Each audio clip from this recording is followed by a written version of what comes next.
mas ela só quer saber disso. Vão pra senta, penta, penta, penta. What's up again mga kapadyak? Another day, another vlog na naman tayo ngayon for today's video. Kaya kung hindi ka pa nakapalo sa aking page, please follow ang kapadyak, like and share para dumami pa ang followers at viewers natin dyan. Kaya wag na tayong paligoy-ligoy, tara let's go! Ngayong araw nga pala guys, samahan nyo nga pala kami sa ganap namin ngayon. Dahil ngayong araw nga pala guys, ay tayo magpapalettering na ng ating bangka. Sakay tagal na nating puminta na ng puminta, gastos malala, ay mapipintahan na rin at malilitteringan ng ating bangka. Hindi another gastos na naman tayo ngayon for today's video. Kaya kung gusto mong gumanda at pumugi ang iyong bangka, ay gastusan mo ng malala. Kasi ngayon dito sa mundong ito, ay wala nang libre. Kaya balik na tayo sa ganap natin ngayon. Kaya dali-dali na natin tinawag natin ang master ng pagpinta dito para gumastos at para gumanda.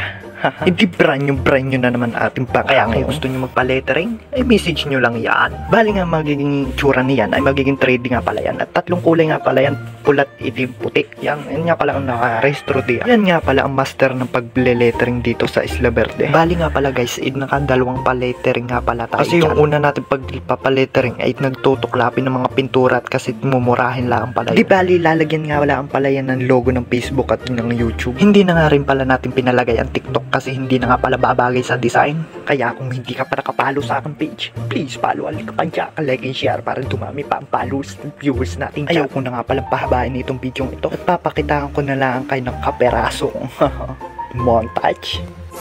Mas ela só quer saber disso. Vão pra senta, penta, penta.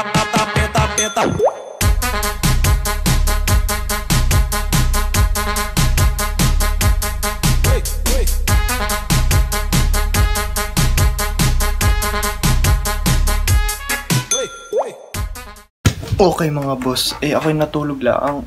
Parang na-miss ko ang aking bangka. Ipakitahe ang kaperasong montage.